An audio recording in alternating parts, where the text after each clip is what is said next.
So I want to continue our talk on the Confucian values or traditional Confucian values, and two of them. One is harmony, and the other one is wisdom, and those two come to mind.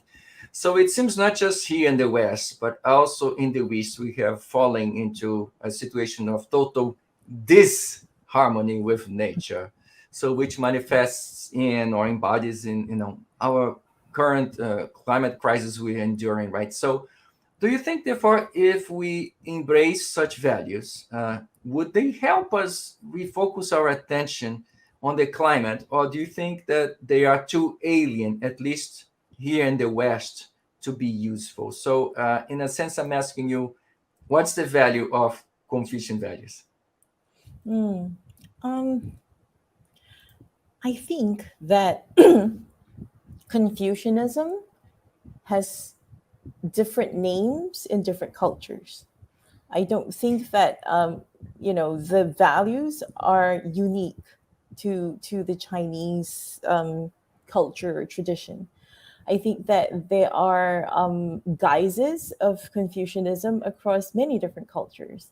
So there isn't any culture that sort of doesn't y- emphasize the importance of some kind of harmony, some kind of respect across different generations, respect across different people.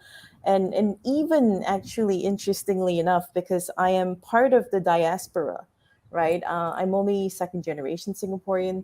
My grandfather came direct from China.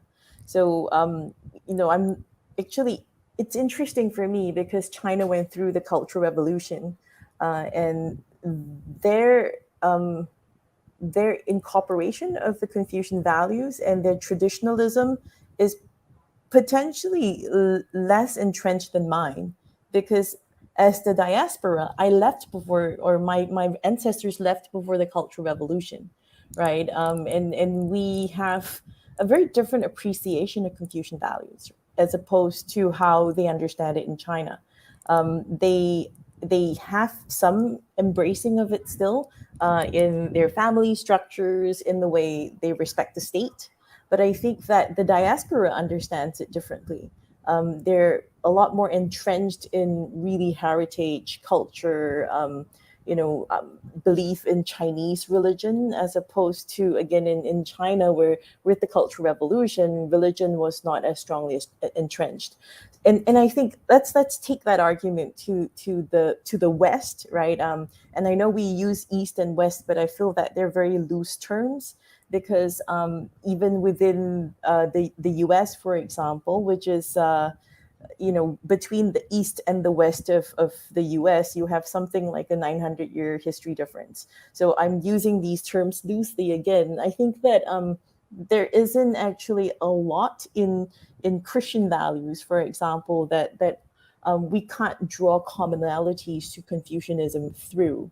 Um, I actually think that in terms of, again, this embracing of the climate, of trying to address these kind of issues of sustainability, a more organic approach, again, moving away from this highly structured, believing that there is order in everything. We actually need to embrace the unorder of things, that you cannot gain mastery over everything, that you actually do have to coexist, and you have to watch the patterns of the system and then respond to them.